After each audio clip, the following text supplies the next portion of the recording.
ఒక అందమైన ఉదయం.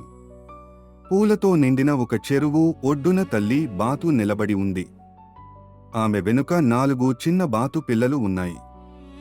మొదటిది పసుపు రంగు బాతు పిల్ల, రెండోది నీలం రంగు బాతు పిల్ల, మూడోది గులాబీ రంగు బాతు పిల్ల, నాలుగోది ఇంకొంచెం చిన్న పసుపు రంగు బాతు పిల్ల. అవి మొదటిసారి చెరువు నీళ్లను చూస్తున్నాయి. నీళ్లు లోతుగా కనిపించాయి. అందుకే బాతు పిల్లలందరికీ భయం వేసింది. పసుపు రంగు బాతు పిల్ల నెమ్మదిగా అడిగింది, అమ్మా, ఈ నీళ్లలోకి వెళ్తే మునిగిపోతామా? తల్లి బాతు ఆ పిల్లల వైపు చూసి శాంతంగా చిరునవ్వు నవ్వింది. ఆమె మృదువుగా చెప్పింది, భయం మన అడుగులను ఆపుతుంది, ధైర్యం మన దారిని చూపిస్తుంది.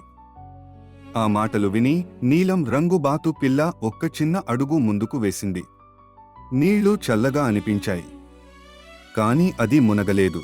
అది చూసిన తర్వాత గులాబీ రంగు బాతు పిల్ల కూడా అడుగు వేసింది. తర్వాత చిన్న పసుపు రంగు బాతు పిల్ల కూడా ముందుకు వచ్చింది. కొద్దిసేపట్లోనే 4 బాతు పిల్లలు కలిసి నీళ్లలో నడవడం మొదలుపెట్టాయి. అవి నవ్వాయి, ఆడుకున్నాయి, తమ భయాన్ని దాటిపోయాయని తెలుసుకున్నాయి.